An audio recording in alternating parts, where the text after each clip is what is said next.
Okay so नमस्कार दोस्तों, कैसे हैं सभी लोग। उम्मीद करता हूँ बहुत बढ़िया होंगे। सो आप लोगों को पता ही होगा कि कल जो रणबीर अलाहाबादिया हैं उन्होंने आचार्य प्रशांत के साथ एक बहुत ही लंबा चौड़ा सा पॉडकास्ट किया। करीबन 1 घंटा 16 मिनट का वो पॉडकास्ट है। तो मुझे बहुत सारी रिक्वेस्ट आई हैं कि मैं उसके ऊपर रिएक्शन दूं। तो मुझे समझ में नहीं आया कि 1 घंटा 16 मिनट के वीडियो के ऊपर मैं रिएक्शन कैसे दूं बिना लाइव स्ट्रीम के। तो बहुत मुश्किल है। बट अच्छी बात यह है कि उनका एक और चैनल है जिसका नाम है TRS क्लिप्स हिंदी। उसके ऊपर वो अपनी पॉडकास्ट की छोटी छोटी क्लिप्स 4 मिनट 5 मिनट की क्लिप्स जो हैं वो अपलोड करते हैं। So this is one of them. ये उस पूरी पॉडकास्ट का एक छोटा सा क्लिप है जिसपे उन्होंने अलग अलग टॉपिक के ऊपर बात की है और इसका नाम है माया क्या होती है। ओके सो मैं क्या करने वाला हूँ, मैं अगले कुछ एक एपिसोड्स के अंदर इन्हीं क्लिप्स को उठाऊंगा और इनके ऊपर अपने रिएक्शंस, अपने व्यूज़ आप लोगों के सामने रखूंगा। ओके आगे बढ़ने से पहले अगर आप लोगों ने अभी तक चैनल को सब्सक्राइब नहीं किया है तो चैनल को सब्सक्राइब कर लीजिए। अगर आप लोगों को मेरा रिएक्शन पसंद आता है तो इस वीडियो को लाइक कीजिए, अपने दोस्तों के साथ शेयर कीजिए। और अगर आप चाहते हैं कि मैं आपके भेजे हुए किसी, आपके रिकमेंडेड किसी वीडियो के ऊपर रिएक्शन दूं तो या तो आप कमेंट सेक्शन में मुझे लिखकर बताइए कि किस वीडियो के ऊपर मैं रिएक्शन दूं, या फिर उसका लिंक आप मुझे, यूट्यूब वीडियो का लिंक आप मुझे मेरे ईमेल के ऊपर भेज सकते हैं। ईमेल मैंने डिस्क्रिप्शन में छोड़ा हुआ है। ओके तो अब ज़्यादा बातें ना करते हुए आगे बढ़ते हैं और इस वीडियो को देखते हैं। चलिए शुरू करते हैं। 3, 2, 1 गो। आपने अभी अभी माया की बातें करी। मैं आपके अंदर के इंजीनियर से एक्चुअली पूछना चाहूँगा माया क्या होती है? एक वर्चुअल रियलिटी की सिमुलेशन है हमारे आसपास? इज इट ट्रू कि हम एक सिमुलेशन में जी रहे हैं? क्या है सर, बताइए सच क्या है? वैसे आगे बढ़ने से पहले मैं एक बात बता दूं, रणवीर का ये पहला आई ओपनिंग पॉडकास्ट रहा होगा अगर उन्होंने बिल्कुल तरीके से, जो कि वो करते ही हैं, अपने हर गेस्ट के साथ बड़ी गहराई से बात करते हैं।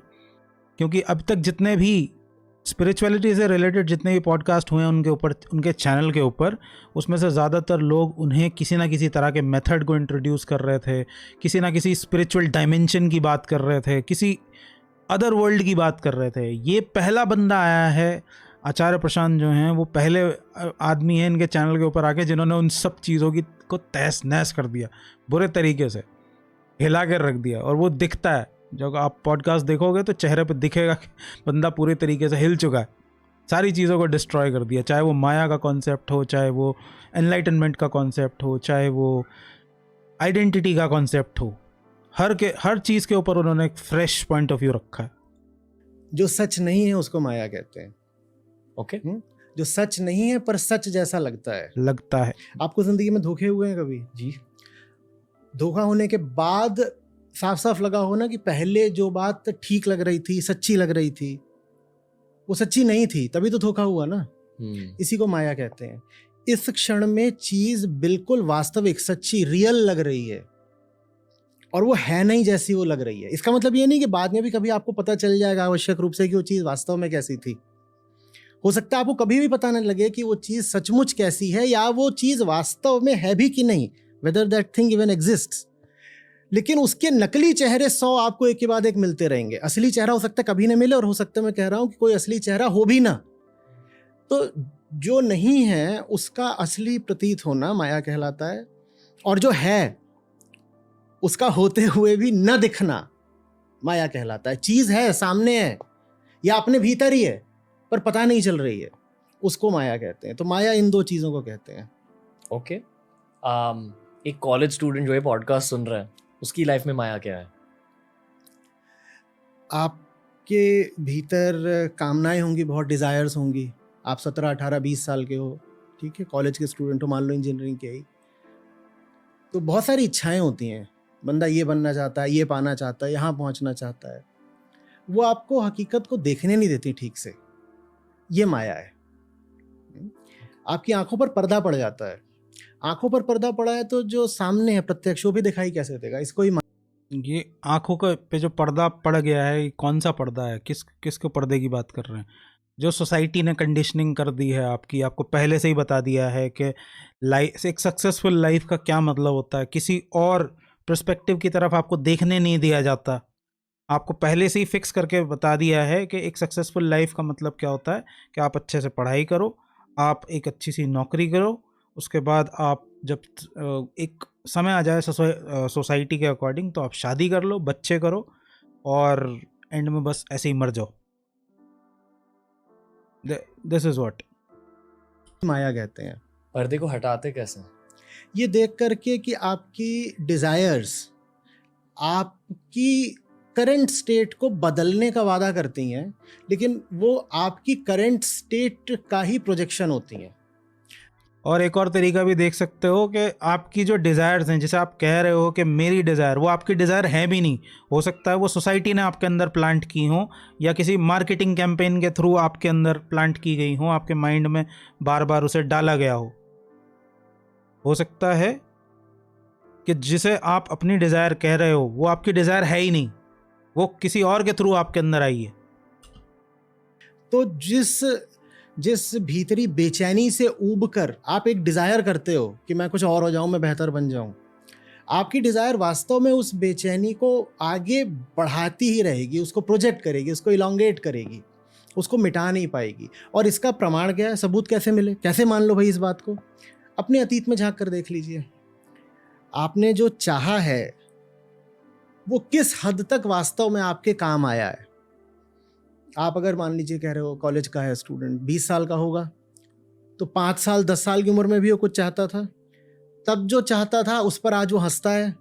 आज इंजीनियरिंग कर रहा है, 5 साल का था बोलता था मैं मॉडल बनूंगा, 10 साल का था बोलता था मैं बास्केटबॉल प्लेयर बनूंगा, 15 साल का था बोलता था पायलट बनूंगा। 20 साल की उम्र में इंजीनियरिंग कर रहा है, आज उससे कहा जाए मॉडल बनना, बोलेगा बिल्कुल नहीं बनना। बोले 5 की उम्र में थे तब तो तुम्हारी गहरी डीपेस्ट डिज़ायर यही थी कि तुम्हें पायलट या मॉडल बनना है, आज क्यों नहीं? तो कहेगा बचपन की बात। तो 10 एग्जैक्टली वो तब लगता था उस समय पे। और ये डिज़ायर तो फिर भी बहुत बड़ी बता रहे हैं आचार्य जी। छोटे छोटे खिलौने के लिए बच्चे सीरियस होते हैं। बच्चों को अपनी गुड़िया कितनी प्यारी होती है, लड़कों को अपनी गन्स कितनी प्यारी होती हैं। आज बैठ के सोचोगे तो हंसी आएगी उस बात पे कि हम एक छोटे छोटे खिलौने के लिए लड़ जाते थे। मतलब करियर की तो बात ही छोड़ दो, छोटे छोटे खिलौने के लिए भी हम इतने सीरियस होते थे। आज बैठ के उसके ऊपर हंसी आती है, लेकिन तब वो हमारे लिए जीने मरने का सवाल था। तो यही माया है। वो उस समय पे हो सकता है अब खिलौना बदल गया है, गुड़िया नहीं है, गन नहीं है, पटाखे नहीं है, लेकिन कोई और चीज़ हो गई होगी। हो सकता है घर आ गया हो सकता है करियर आ गया हो सकता है गाड़ी आ गई हो। तो चीज़ बदल गई है। लेकिन अब हम पहले गुड़िया के लिए सीरियस थे, पहले गन के लिए सीरियस थे, अब हम किसी और चीज़ के लिए सीरियस हैं। लेकिन वो सीरियस लेना डिज़ायर्स को, वो अभी भी बरकरार है, वैसा का वैसा ही है। आदमी ये नहीं देख रहा कि वो तब भी उतना ही खोखला था, आज भी उतना ही खोखला है। 10-15 साल बीतते ही आप अपनी पुरानी डिजायर्स पर हंसना शुरू कर देते हो। अपनी आज की लेकिन कामना को आप बहुत गंभीरता से लेते हो। इस पैटर्न को देखो, देखते कि ये जो आज बात है, वक्त के साथ इसका भी खोखलापन जाहिर हो ही जाना है, तो क्यों उसको इतनी गंभीरता से ले रहे हो? मैं ये नहीं कह रहा कि कामना करो मत, मैं कह रहा हूँ कि उसके बहाव में बिल्कुल मत आ जाओ, बिल्कुल उसके बंधक गुलाम मत बन जाओ। उसकी रियलिटी को भी देखो, स्वतंत्रता बचाकर रखो कि भीतर जो डिजायर उठ रही है वो भले ही कितनी भी ताकत और ओवर पावरिंग क्यों ना हो, उससे एक दूरी बना करके उसका इन्वेस्टिगेशन कर सको। डिजायर जब चढ़ती है तो मालिक बन जाती है ना, एकदम सर पे बैठ जाती है, उसको मालिक नहीं बनने देना है। पर ये डिजायर आपके गोल भी हो सकते हैं लाइफ में। हाँ, पर वो गोल आपकी अगर आ ही रहे हैं आपकी फिजिकल इम्पल्सेस से या सोशल कंडीशनिंग से, तो वो गोल फिर आपके अपने गोल हैं नहीं ना। एग्जैक्टली वो तो फिर गोल्स भी उनके हैं जिन्होंने आपको कंडीशन करा। तो बाहर से ही मैं कहा करता हूँ कि आप मान लीजिए आप नौकर हो और आपके मालिक ने आपको बाजार भेज दिया कि, और आम तौर पे ये जो गोल्स हैं वो कहाँ से आते हैं कि आपकी ही फैमिली में आपने किसी और को देख लिया है जिसको आपकी फैमिली के अंदर या आपके सर्कल के अंदर, फैमिली सर्कल के अंदर बहुत ज़्यादा सक्सेसफुल माना जाता है। तो सब उसी का ही उदाहरण देते हैं कि देखो उसको, देखो उससे कुछ सीखो, उसकी तरह बनो। तो हो सकता है वो डिज़ायर उसके थ्रू आई हो। सबसे सस्ते दामों पर कोई चीज़ खरीद के ले आओ, नमक खरीद के ले आओ जो सबसे सस्ता मिल रहा हो, और आप वहाँ जाकर बहुत बेहतरीन तरीके से नेगोशिएशन करते हो और माल सबसे सस्ता और बढ़िया आप क्वालिटी का लेके आ जाते हो। ये आपने अपना गोल प्राप्त करा क्या? अगर ये सफलता सक्सेस है भी तो ये आपकी है क्या? ये तो आपके मालिक की है ना। तो आपके मालिक की है। तो आप अगर किसी और के दिए हुए लक्ष्यों के पीछे भाग रहे हो, उन लक्ष्यों को आप पा भी लो तो आप थोड़े ही सफल हुए। आप तो हाँ आपको क्या मिला? आप तो नौकर हो, या आप रोबो हो, या आप एक रिमोट कंट्रोल मशीन हो, तो आपको इसमें क्या मिल रहा है? आप थोड़ा अपने भी हित की सोचिए। यानी कि आप ये कह रहे हो कि समाज हमारा मालिक है, हम नौकर है, और बचपन से जो हमारे मालिक हमें कहते हैं, बड़े होकर हम उन चीज़ों के साथ खुद के गोल्स बनाते हैं। कहते हैं कि मुझे बिलियनर बनना है, मुझे स्पोर्ट्समैन बनना है, मुझे ये करना है, वो करना है, मुझे शादी करनी है, मुझे बच्चे करने हैं। मुझे एक बात बताओ, दुनिया में इतने लोग हैं, 800 करोड़ हो गई आबादी, लेकिन सब लोग जो चीजें पाना चाहते हैं उनको आप कुल मिला करके 4 या 5 वर्गों में कैटेगरीज में रख सकते हो। इससे ज्यादा डाइवर्सिटी नहीं मिलेगी। आप अब बता सकते हैं 5 कैटेगरी? 1 2 3 तो बोल ही दी। शादी करनी है, बच्चे करने हैं, Career एजुकेशन और बनाना कर है। दो, उसमें फेम जोड़ दो, उसमें ट्रैवल जोड़ दो, उसमें सेक्स जोड़ दो, पैसा जोड़ दो। यही सब चीजें हैं कुल 5 मिला 7 करके। चीजें हैं। ऐसा आप दुनिया में किसी भी कोने में जाके अगर लोगों से पूछोगे उन्हें क्या चाहिए जिंदगी में, वो किसे कामयाब लाइफ कहते हैं, किसे सक्सेसफुल लाइफ कहते हैं, वो यही 5 7 चीज़ें हैं जो आपको गिनाएंगे। तो क्लियरली अगर सब लोग, दुनिया के ज़्यादातर लोग अगर आपको 5 7 चीज़ें ही गिना रहे हैं सक्सेसफुल लाइफ के नाम पे, कि सक्सेसफुल होने का मतलब है ये 5 7 चीज़ें हों, कि मेरे पास करियर हो, पैसा हो, मेरे पास अच्छी गाड़ी हो, घर हो, इसका मतलब ये नहीं है कि नहीं होना चाहिए। पर अगर सब यही चीज़ गिना रहे हैं, इसका मतलब ये है कि आपको अंदर ये चीज़ें किसी तरीके से प्लांट की गई हैं कि आप और कहीं तरफ, किसी भी तरफ देख ही ना पाओ, ना किसी और तरफ सोच पाओ, आपका दिमाग कहीं और जाए ना। वो एक दायरा बना दिया गया है सोसाइटी का, आपको कंट्रोल करने के लिए एक दायरा बना दिया गया है। आप उसी दायरे के अंदर घूमते रहो और अंत में उसी में मर जाओ। तो ये ज़रूर बाहर से प्लान किया जा रहा है, ये आपकी अपनी खुद की डिज़ायर नहीं है। अगर सब लोग एक ही चीज़ चाह रहे हैं, क्योंकि ऐसा नहीं हो सकता कि दुनिया में सबको एक ही चीज़ पसंद आए, वही 5 7 चीज़ें सबको पसंद आए। दुनिया में सब बैठ के सेब ही खा रहे हैं, ऐसा नहीं हो सकता। अगर दुनिया में सबको सेब ही पसंद आ रहा है, इसका मतलब मार्केटिंग बहुत तगड़ी की गई है उस सेब की। कैसे हो सकता है कि 800 करोड़ लोग यही 5 7 चीजें चाहते हो सबके सब? ऐसा कैसे हो सकता है? इसका मतलब है कि सबको एक ही तरह की चीजें चाहने को मजबूर किया जा रहा है। अब तो मैं कहता हूँ मजबूर तो हम सोचते हैं, पर किसी ने हमारी कनपट्टी पे पिस्तौल तो रखी नहीं, मजबूर कैसे किया? तरीके हैं मजबूर करने के, बिना बताए मजबूर किया, धोखे से मजबूर किया। Social conditioning and physical impulses. देखो, आप जानवरों को देखोगे तो हम तो मनुष्यों में सारी चीज़ों की मार्केटिंग सब कर रहे हैं ना। बिजनेस भी इसी चीज़ की मार्केटिंग कर रहे हैं, सोसाइटी भी इन्हीं चीज़ की मार्केटिंग कर रही है, सब जगह बोल बोल के यही फैलाया जा रहा है। ऑब्वियस सी बात है। तो क्या यही 5 7 चीज़ें सबकी ख्वाहिशें बन गई हैं इसी वजह से। में फिर भी कह रहे हैं कि 5 7 अलग अलग तरह की चीज़ें जो हम चाहते हैं। जानवरों को देखो तो वो तो सबके सब 1 या 2 ही तरह की चीज़ें चाहते हैं। वहाँ तो विविधता, माने डाइवर्सिटी इन डिज़ायर और कम देखने को मिलती है। और इसके पीछे एक बहुत खास वजह भी है, वो भी बता देता हूँ। बहुत खास वजह ये है कि अगर आप वही 5 7 चीज़ें सब लोग चाहेंगे तो सबको कंट्रोल करना आसान होगा। देखो, जानवरों की डिज़ायर बहुत कम होती हैं। गाय को घास चाहिए, आप गाय को घास खाते रहो, गाय को घास खिलाते रहो, गाय आपकी बात मानती रहेगी, वो आपको टाइम पे दूध देती रहेगी। आप गाय की ज़रूरतें बहुत लिमिटेड हैं, आप उसकी ज़रूरतों को पूरा करते रहो, गाय आपकी बात मानती रहेगी।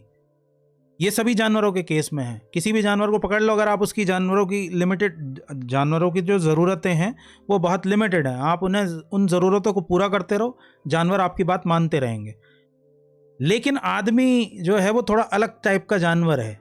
अगर आप एक जेन्युइन, एक ऑथेंटिक आदमी की बात करो, तो अगर आदमी ऑथेंटिक है तो पता नहीं चलेगा कि वो कब क्या करना शुरू करते, बहुत अनप्रेडिक्टेबल जानवर है।